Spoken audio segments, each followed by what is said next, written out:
আসসালামু আলাইকুম সবাইকে। আমার নাম হচ্ছে রেদওয়ান হাসান এবং আপনারা সবাই হয়তো আমাকে চিনেন। এবং আমি আজকে একটা ছোট্ট একটা ভিডিও করতে চাচ্ছিলাম একটা ইম্পর্টেন্ট টপিক নিয়ে, যার ব্যাপারে আমাদের অনেক কোয়ারিজ আসে। সেটা হচ্ছে যে ইউরোপে আসার পর আমাদের কী কী অপরচুনিটিস আছে।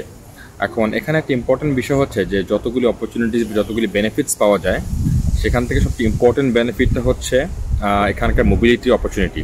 মোবিলিটি মানে হচ্ছে আপনি এক দেশ থেকে আরেক দেশে মুভ করতে পারা উইথাউট এনি রেস্ট্রিকশন এবং উইথাউট এনি প্রবলেমস। এবং এটা কিভাবে হচ্ছে, সেটা হচ্ছে যে যখন আপনি কোনো দেশের স্টুডেন্ট হয়ে আসবেন, আপনাকে হয়তো একটা শেনজেন ভিসা দেওয়া হবে এবং শেনজেন ভিসার ক্ষেত্রে আপনি ইউরোপের যে কোনো দেশে কোনো রেস্ট্রিকশন ছাড়া, কোনো প্রবলেমস ছাড়া আপনি মুভ করতে পারবেন ফর পার্টিকুলার রিজনস। এখন এই রিজনসগুলো হতে পারে কাজের জন্য, এই রিজনসগুলো হতে পারে আপনার পড়াশোনার জন্য, হতে পারে এক্সচেঞ্জের জন্য, হতে পারে পার্ট টাইম কাজের জন্য বা ফুল টাইম জব অপরচুনিটির জন্য। যেটা হোক না কেন, এই শেনজেন ভিসাটা আপনাকে অনেক অপরচুনিটিস দিবে in terms of movement between countries.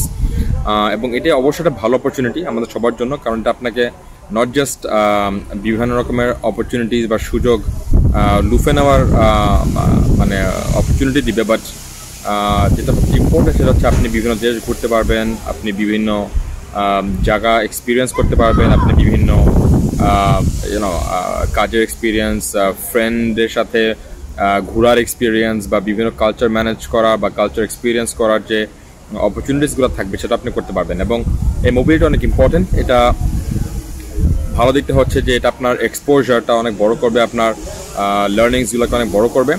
But negative সাইডটা হচ্ছে অনেকে এটাকে মানে ভালোভাবে ইউজ করেন না। অনেকে পড়াশোনা করে আরেক দিকে চলে যান, পড়াশোনা শেষ না করে। এটা হয়তো আপনাদেরকে অ্যাভয়েড করতে হবে, কারণ এই অপরচুনিটি অনেক ভ্যালুয়েবল। এবং অবশ্যই চেষ্টা করবেন যেন এই সুযোগটা, যে বিভিন্ন দেশে যে কাজ করার বা এক্সপিরিয়েন্স করার, ঘোরার যে অপরচুনিটিসগুলো আপনার আছে এই শেনজেন ভিসার থ্রুতে, এটা যেন আপনি লুফে নিতে পারেন। এবং অবশ্যই এটাকে মিসইউজ করবেন না, অ্যাবিউজ করবেন না, কারণ অ্যাবিউজ করলে এটা শুধু আপনার জন্য না, অন্য যারা বাংলাদেশের আছে তাদের জন্য এটাকে ইম্প্যাক্ট করবে। তারা হয়তো সামনে এরকম সুযোগ পাবেন না। সো আপনাদের কাছে রিকোয়েস্ট যে এটাকে পজিটিভলি নেবেন এবং যখনই আসবেন চেষ্টা করবেন যে বিভিন্ন জায়গায় ঘুরে, বিভিন্ন জায়গায় এক্সপ্লোর করে, সেখানকার কালচার বোঝা, সেখানে কানেকশনস করা, নেটওয়ার্কিং করা, এবং যদি কোনো পড়াশোনা অপরচুনিটিস থাকে বা কাজের অপরচুনিটিস থাকে সেটাকে এক্সপিরিয়েন্স করা। এটা আপনার সিভির জন্য, আবার প্রোফাইলের জন্য বা আপনার গ্রোথের জন্য অনেক ভালো হবে। সো আশা করি এই ইনফরমেশনটা আপনাকে কাজে দিবে এবং খুব শীঘ্রই আবার দেখা হবে কোনো ভিডিওতে। এবং খুব শীঘ্রই আবার আমাদের অ্যাপ্লিকেশনসগুলো শুরু হয়ে যাচ্ছে ইউরোপে। সো যারা অ্যাপ্লাই করতে যাচ্ছেন অবশ্যই আমাদের সাথে যোগাযোগ করুন, যেন আমরা একটা টাইম সেট করে আপনাদের বসে একটা প্ল্যান আমরা তৈরি করতে পারি। সো সবাইকে ধন্যবাদ এবং have a good week ahead, এবং ইনশাআল্লাহ আবার দেখা হচ্ছে। থ্যাংক ইউ, আসসালামু আলাইকুম।